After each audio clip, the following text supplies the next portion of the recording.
getting drunk with these people or doing drugs or anything like that, but at least moving in those social circles and being yourself and just getting to be friendly with them, because those are the people, especially the sons and daughters of Hollywood royalty, those are the real movers and shakers. And if you're moving to LA completely cold, like you know, you're starting from scratch. Yeah. You really need to know those people. At the very least, know who they are and know their taste and something about them. If, you know, find out where the Kardashians hang out or something like that, and try to move in those circles. Wow. I was schmoozing.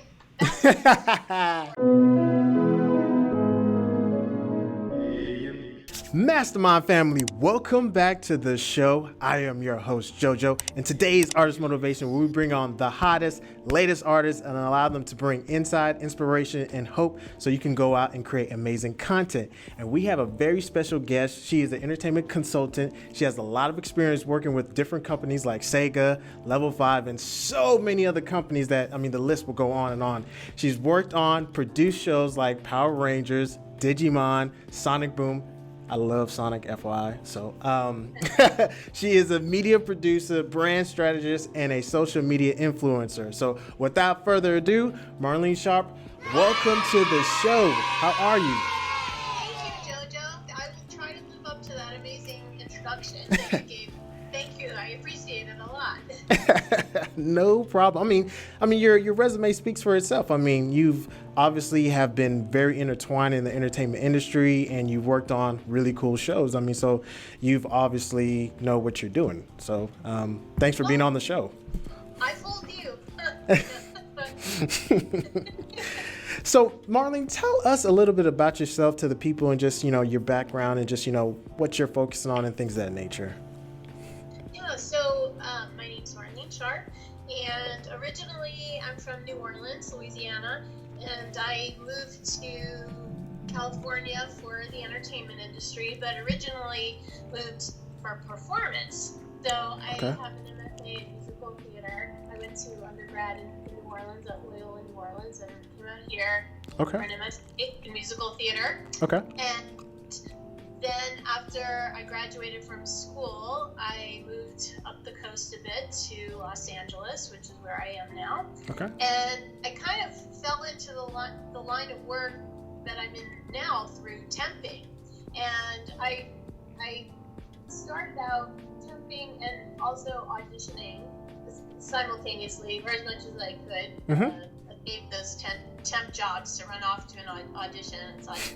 And then one of the temp jobs that I had was a temp to perm job that was at the office of the former president of Bandai America. So it was very, instrumental in bringing Power Rangers to the United States. And at the time I started working for him, he was retired from that.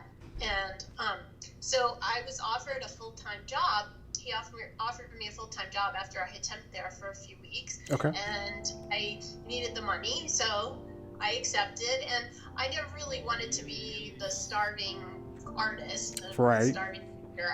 I always wanted to work in the business, and either as a writer, producer, or creative executive, something like that. Right. And although adaptations of Japanese voice action properties was not at the top of my list of things that I wanted to do, I was willing to give it a shot. It was a job, and I was one of two employees at the time, and then the other employee left. She was director of development. She left, and then I moved into her job. Okay.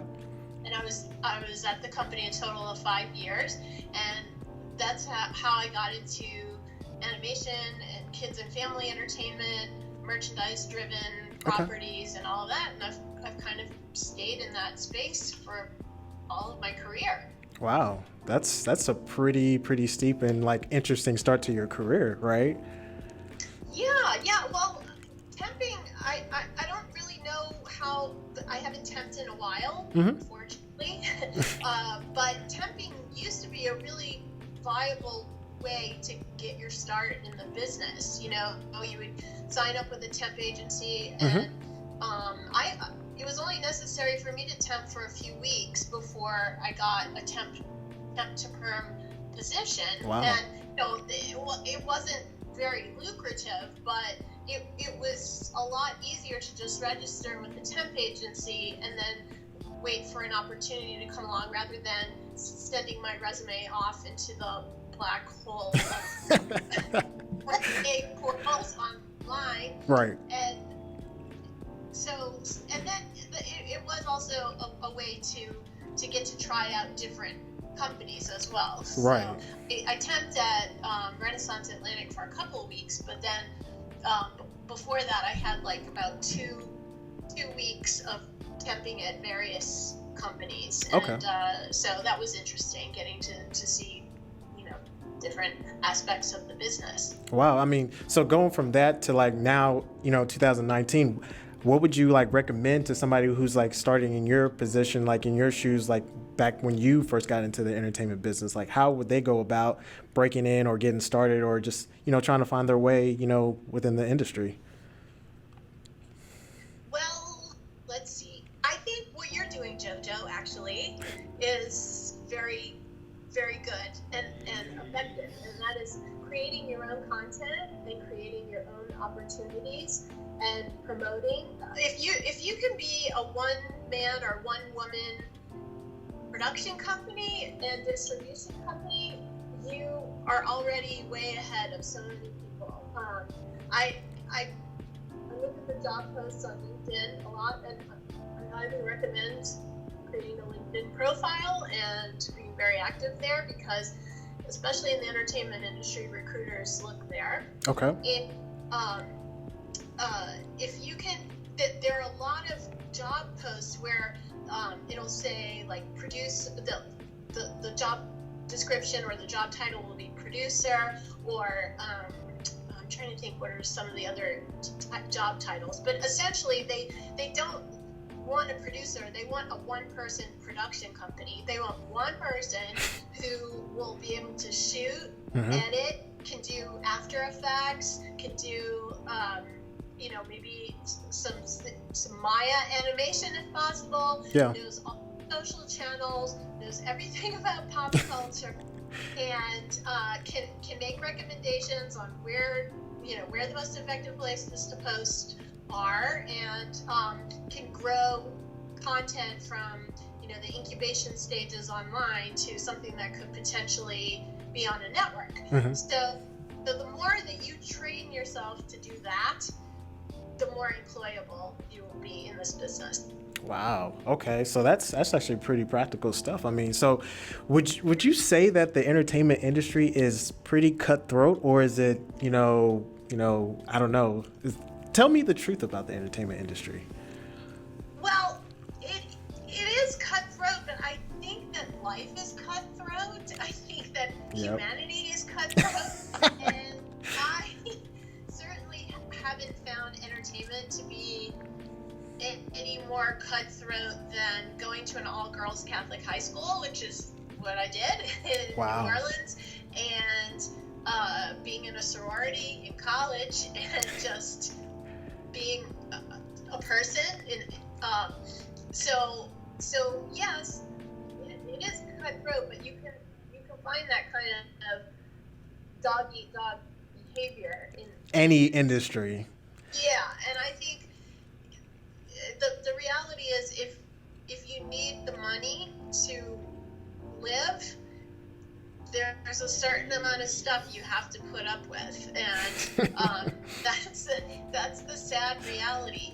You could take a stand, of course. Oh, you could say, I'm not going to deal with this, or I'm going to report this kind of behavior. But there's an article just this week in New York Magazine about women and men who came forward as part of Me Too, and how their lives have changed in the last couple of years, and a lot of them are. It sounds like they're sorry that they came forward, because their lives have been upended, but there still has been retaliation, and even though it's more subtle, or it's packaged as something else. Mm-hmm. Like it's there's more. It's maybe a little bit more discreet. There's still that stigma going on. So right. and some of the people. It's a great issue, by the way. New York Magazine, October, whatever. Was it October 4th or 3rd, or? Yeah, they might be 1 week ahead. Okay. But they have of course they profile case studies, and they profile a lot of entertainment case studies. Of course, somebody representative of the Harvey Weinstein scandal and whatever. But there's a woman who worked at McDonald's. There's a woman. Wow. There are people from like factory jobs and wow. jobs, academia. It's all Over. across different professions. Wow. So life is tough all over. It's not just in the entertainment business. So knowing that life is tough all across the board, what would you recommend to people who have that mindset that, everything should be just given to me, or I should be given the opportunity to, show my talent, or, break into the industry? What would you tell people that have that type of mindset? Well, I think a little bit of that is good, is confidence. And certainly what I've observed in my career is that people with a lot of confidence and to a certain extent, people who are in your face about their talents are pretty successful. I mean, if they consciously hurt people and wreak havoc, then that's different story. But a certain amount of confidence is definitely helpful. You don't want it to be because you will be your best advocate or best cheerleader. Yeah. Yeah. But you don't want to stab people in the back. Like, I feel that it's better to think of people as potential allies rather than potential enemies, and think of ways that you can help each other and collaborate. So right. I think that's maybe a more positive approach.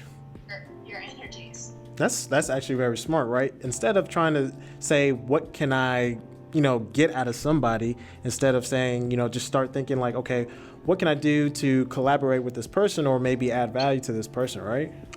Yeah, and you will stand apart from the rest if you think about what can I bring to this situation, like how can I help the other person, because as somebody who is contacted a lot online from people all over the world. Mm-hmm.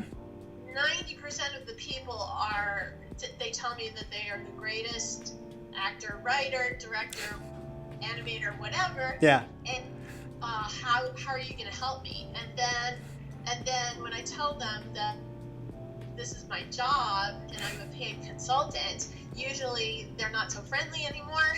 Oh, and really? A lot of people have a sense of entitlement that they think that they're great and they want stuff for free, and it could be that they are the most deserving people, but there are a lot of people who think that, and even just to wade through the masses of people who believe that they're the greatest talent ever, it takes time. And right. I mean, I pay my bills too, so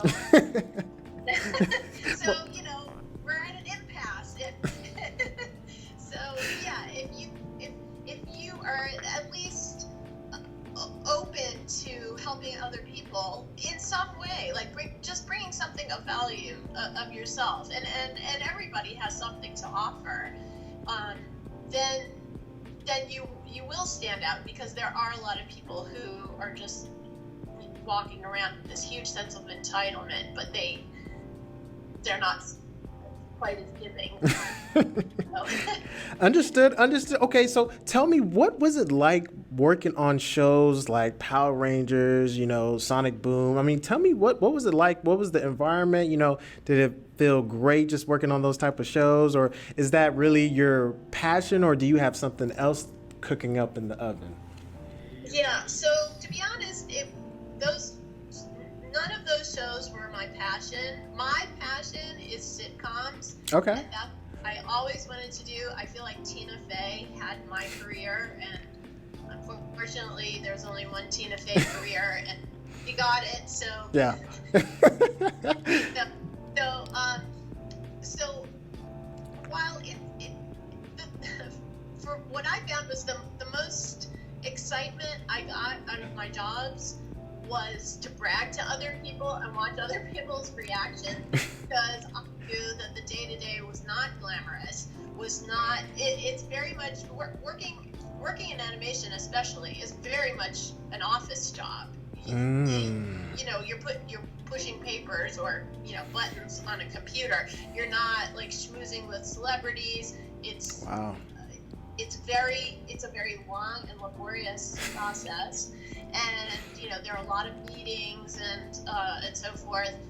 And even working on the live action shows like Power Rangers and so forth, I wasn't working on set, and I was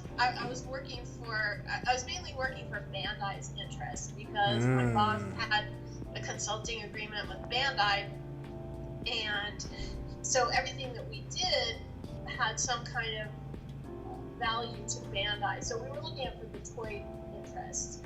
And so the people at Saban Entertainment were the ones who were working more on the show day to day. So we would get a lot of footage, and we'd read a lot of scripts and give comment. We did a lot of things where we were giving comments and feedback, but we weren't always the creators. So where we got to be creative was when Bandai would send us materials from Japan and say, can you make this into an American hit TV show? And then we really had to get creative, because it would be a lot of stuff that did not have linear storytelling, wasn't in English, wasn't dubbed or anything like that, and then it was just all this stuff that didn't make sense initially, and we had to make sense of it. Wow. So, but yeah, it was. The only time that I really thought, wow, I'm in show business, is when I worked for a company called RGH Entertainment, and we were developing a movie based on Paul McCartney's children's book called High in the Clouds. Okay. And McCartney used to come to our office regularly, and there was one day, the first day that he came, where he actually went to all the executives' offices, and my boss introduced him. So he came to my office, he looked at my bookshelf, he asked me a few questions, and then he would come to the office every now. He came a lot, because it was over the course of a couple of years, but you know, it was always kind of cool. He'd drive up in his purple Corvette, he'd have his bodyguard / assistant with him, and then it was always this fire drill before he came, because we get a last minute call from his assistant. We couldn't really make appointments with him. It was just like, Paul's coming over, so be ready in a half an hour. And then it was like this mad dash to get all the vegan foods that he liked and make everything comfortable and fancy for him. But it was kind of cool. That was part of me. And but animation isn't really the same kind of glamorous, star-driven world. And kids TV in general, even the live action stuff. Wow. Not as glamorous as some of the other stuff. But when I was an actor, I had lots of cool experiences with like what? Celebrities. Well, I was on a short-lived NBC sitcom called Come to Papa. Okay. And that was. I felt like I had died and gone to heaven. That was probably the biggest acting job I ever had. It lasted like 2 weeks. Wow. And we shot at Warner Brothers, and we did. I was a recurring character, so I was in the pilot and one other episode, and then we had to reshoot the pilot because some of the stars who were cast in the original pilot were not wanted by the network after they saw the pilot. So there was a bunch of recasting that was done. But luckily I was not recast. Okay. But I got to work with Steve Carell, and Jerry Seinfeld was one of the producers, although we never saw him. But it was just cool to know that he was involved. Right, he was involved. Yeah, he was involved. That was good enough for me. Yeah. And some of my favorite actors when I was a kid, Shirley Jones was in the original pilot, and Hal Linden, and let's see, who else? Oh, it was so long ago, I can't even remember all the people, but it's still something that is like one of my favorite memories of being out here and, you know, being in show business and everything. So yeah, I'm very grateful for that experience. That is awesome. So, so I know that you said their focus was like sitcom. So is that still your focus, or you've gone away from that, or like, what are you focusing on right now? That's a good question. I am focused on survival. So I feel like I've gotten not less ambitious. I still have the ambition, but I have more control. I'm more practical now, maybe, and so I still write and, you know, produce my own little projects here and there, and enter them in competitions, and, you know, hope for the best. But because you won some competitions, haven't you? Yeah, I won. Yeah, just over the summer, I won a script contest, and it was for a sitcom pilot that I wrote. So I try to stay positive that, like, anything can happen, which is true. But I'm kind of counting on my two little nieces to hurry up and get to adulthood, and then they can move out here, and then they can, you know, I'll be like Betty White, you know, really peak in the 70s and 80s and 200s.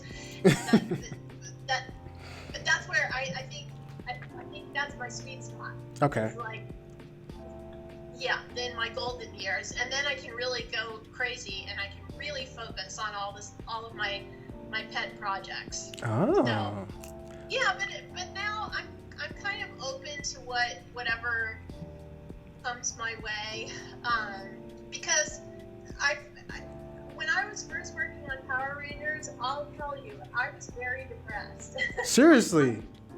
I did not like Power Rangers. I What? wasn't a fan. I thought, wow, this is probably like the worst show that I could have ever get. Like, oh yeah, I came all the way to LA and I'm Power Rangers. God, this is humiliating. But then, like, through the years, it's become this beloved, iconic show, and I could not have predicted that at the time. I was embarrassed to tell people. Seriously? Have you seen the first few seasons, or the first? Have you seen Power Rangers? Yes, I've seen it. As film artistry, I've seen it. It's not the greatest. there's not much. Yeah. My boss was forever telling the writers, we're not trying to win Emmys, we're selling toys. So, like, he didn't even want it to be good. He wanted it to sell toys. And he would tell the writers, there's too much dialogue. I want to see a script. I don't want to see a script that's this thing. It's got to be this thing and all action sequences. That's it. Otherwise, how are the kids going to see the toys and know the play pattern and, you know, want to do stuff? So, like, when you hear that and that's the only voice in your head all the time, then, you know, I'm not a boy, so I wouldn't necessarily have been a fan of Power Rangers anyway. But Right. then when you hear your boss even kind of like poo-pooing the product, it's really depressing. So I thought, oh, if only, even if we could do like a girls project, that would be something, that would be great. But we only worked on one girls project when I was working with Frank at Renaissance Atlantic, and it was very short-lived. It was meant to be an homage to Sailor Moon. Oh, okay. Nice updated Sailor Moon, and we were developing it for series. And since I was one of the only girls involved, I mean, even at Saban, it was very male-dominated. My boss, who would usually take all the meetings and like be hands-on with the development, he let me go to some of the meetings at Saban and, you know, to jump into the creative discussions. Yeah. And I was one woman out of like 10 old guys who were sitting around like pontificating about what little stereotypical things that little girls like. Seriously? And they didn't ask you? Yeah. And so after the first meeting, I went back acceptable. Because this show is going to be so awful. I mean, finally we get to do a girls project, and it's a bunch of all these old men who don't really know. And I said, look, I would not tell you what to put in Power Rangers because I don't know. A boy, I don't know about, weapons and vehicles and whatever. But I am a girl. So I need to tell you, you must at least have a woman on story the at the very least, even if she's got a whole writing team of males, because at least she can go and change things and whatever. So exactly. So we were able to get a female story editor, but the show never did make it to series because Saban sold Fox Kids Network and Saban Entertainment to Disney. What? And, yeah, this was in the mid-2000s. Wow. So he sold everything, and so for a while, Power Rangers was on Disney Channel. Right. And so it was right before that, and so right before the sale happened, Saban really scaled back on their production. Like hardly anything went forward because I'm Saban and the executives there could see that they weren't going to be in this business for the business of entertainment, for much longer. So, unfortunately, nothing ever happened with that show. But it was quite an eye-opening experience for me as a young person in the business, and also as a girl in the business too, right? To see how things work behind the scenes. Wow, what a plethora of experience that you've just gone through. I mean, being, one of few females in the industry, wow, that's crazy. So I guess what are some of the things that you have gone an experience that you I wish I would have done a little differently than how I did it back then. So what are some past mistakes that you made that, you wish you would redo and just communicate to other people who are listening to this? I kind of feel like that's my whole career. Something better. And then I'd be sitting in my mansion in Bel Air and talking to you with all my Oscars in the background. So I don't know. I'm so happy that you were glad to have me on the show, but I really don't feel like I am the person to say, hey, look at me, I did everything right, and here's what I would have done differently. I know I made a lot of mistakes, but honestly, okay, this is one thing. Okay. I was never really part of the party scene out here, going to the places where young people hang out and, hipster stuff. Yep. I'm so not a hipster at all. And so I was always very, very much in tune with networking events. I would go to a lot of my alumni association event or screenings and those types of things, but I didn't go to the Standard and have drinks or and that's where a lot of the business transactions happen. Out and all of that, and I mean, I guess I'm not dead, so I can still do it, but I just feel like those days have sort of passed, and I wish when I was younger, I'm not advocating getting drunk with these people or doing drugs or anything like that, but at least moving in those social circles and being yourself and just getting to be friendly with them, because those are the people, especially the sons and daughters of Hollywood royalty, those are the real movers and shakers. And if you're moving to LA completely cold, you're starting from scratch. Yeah. You really need to know those people. At the very least, know who they are and know their taste and something about them. Find out where the Kardashians hang out or something like that, and try to move in those circles. Wow. I wish schmoozing. That's really practical and actually smart, right? I mean, you can still be yourself and still be in those type of environments, and you don't have to cave in and do what other people do, right? And you can still network and connect with the people that you want to connect with, right? Yes, I do. I think don't ever underestimate the importance of schmoozing. And not. I think there's a way to do it where you can be genuine and you don't come across as just like some desperate on. So, perhaps, and this is something that I did, but I didn't use it to this extent, but I've always done freelance writing for various publications and a lot of interviews, and I didn't really pursue celebrity interviews all that much, unless it was somebody who happened to fall into my lap for some reason, but so to speak. But yeah. But that's a way that you can get to know people and offer something of value, like, hey, I would love to do an interview with you for such and such website or publication or what have you, and it kind of gives you credibility too. If you're going to an event or you're schmoozing with these people and you can tell them, I have a legit reason for being here, I'm covering it for such and such, right? Then you don't come across so much as like a desperate stalker, crazy. You come off as a normal person. Okay, like this person has a reason to be here.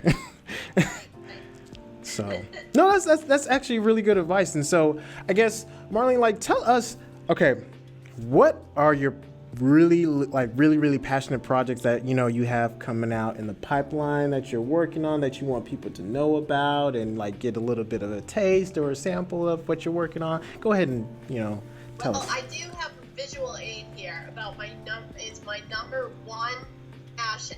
Okay. Hang on. Okay.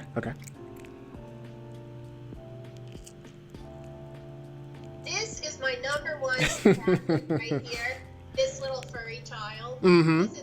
This is Blanche. Hey. My production company, Pink Poodle Productions. Okay. She's a Bichon Poodle mix, and she is such a star. And so I am always in search of more vehicles for Blanche to star in, or just to insert herself wherever it makes sense, or even if it doesn't make sense. I don't care. I'm a shameless dog stage mother, and it's easier for me to promote her but then I can come along for the ride, kind of like Gypsy Rose Lee and Mama Rose. Mm-hmm. It's like that kind of a dynamic. So yeah, if you look at my website, pinkpoodleproductions.com, you can see a lot of Blanche on there, and there are projects past, present, and future that are Blanche vehicles. Oh, that is very cool. Okay. And I love animals. I love dogs, so I'm always thrilled to work on anything with real animals, especially dogs. So anything with maybe pets, like dogs, cats, or any animal, or does it have to be a dog specifically? Well, dogs are my favorite, and I'm allergic to cats. Although I did create a web series about a cat, and that was one of my early projects that I sold, and it didn't go all the way. Yeah. It was kind of a tragic story, actually, but it was a good experience in the sense that I created it with two partners, and we sold it to this other company, and we got to produce some animation. But real cats, I am allergic to, and and I don't know if you can hear it in my voice today. I'm having terrible allergies today, and I haven't been around any cats. So it's dangerous, I guess. An actual cat. But I love all animals. Yeah. And I think it would be really, really fun to work more with them. And I remember one time I was working with Russell Simmons on a project that stretched out over a couple of years. And so we'd have a lot of meetings at his house. Mm-hmm. And he used his house a lot for filming. Okay. And so one day when we were leaving his house, I guess it was for PETA or some cause that he was involved in, but there were all these exotic animals being brought in. It would look like a circus was coming to, because it was just one crate or cage after another of these huge exotic animals, and it was just atmosphere, because we were working on an animated show with them. Okay. And then, something not related to the animals at all. And we just saw and it was this whole circus. And but I thought, oh, how cool that is that he can, work on a cartoon for a little bit and then bring some exotic. Sometime, and then the exotic animals come, and if he can have a bit of a change of pace there. Yeah. So that is crazy. That was I do have a lot of crazy stories. That's for sure. That is awesome, though. I mean, those type of experiences and memories. I mean, those are priceless, right? I mean, I think. Yeah, I think so. Well, the price is therapy sometimes, So sometimes they seem funnier or more entertaining in retrospect. Yeah. And you need some talking it through to get over them or to put them into perspective. But yeah, I try, and that's another thing that I recommend to just anybody, whether you're in the business or not, is stand-up comedy. It is a great therapeutic technique because it's all based on complaining. You heard that all of comedy is based on complaining, right? And it because people aren't funny if their lives are perfect. They're beautiful and perfect, and they have no issues. No one's gonna like it. Who cares? Go live your perfect life and don't somewhere else. Or if you're not gonna rub some of that off on me, I can't be bothered. But stand-up is, as a profession, it's difficult because you have to write all your material and then get yourself booked, and it's a grind and it's a commitment. Yeah. But if you take some classes or sure, on YouTube there are tons of how-to videos and so forth. Sure.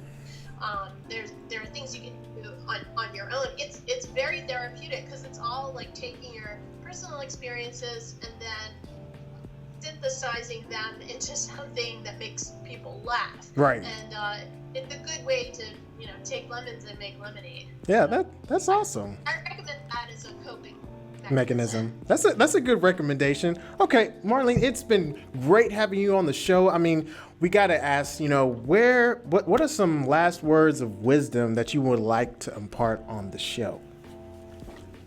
Well, I'll just say this. I'm addicted to podcasts these days, so I would say if you're a person who's not into podcasts, you're really missing out. Check them out. They're free on your phone, and you can find some really fascinating true crime podcasts. Yes. And I this is like a recent addiction of the last year or so, and they seem to be coming out so fast and furious. You can always find something good on there, and I really believe that the market for podcasts that then become TV series or movies or transition to other forms of entertainment, I think that's only going to increase. So that's something that I just like. I don't know if I'll ever work in podcasts. I like it. Yeah. I think it's something that people are talking about. And as far as other words of advice, I don't know. Be nice to people. You catch more bees with honey than with nectar. True. It is, though. It's very true. It is, and also you really do stand out in a good way because there are a lot of jerks out there. So if you can be an example of kindness and goodwill and generosity, then people will remember that. Right. And then you'll have something to feel good about too. Wow. Beautiful, and well said, Marlene. So tell the people, where can they find you and connect with you if they want to work with you? Okay, well, I'm obsessed with LinkedIn. So if you're not on LinkedIn, I highly recommend it because that's where all kinds of hiring is done. Mm-hmm. So I'm on LinkedIn. Okay. Marlene Sharp, and then I have my website, Pink Poodle Productions. So it's just www.pinkpoodleproductions.com. And what else? I'm on Facebook and Instagram and Twitter.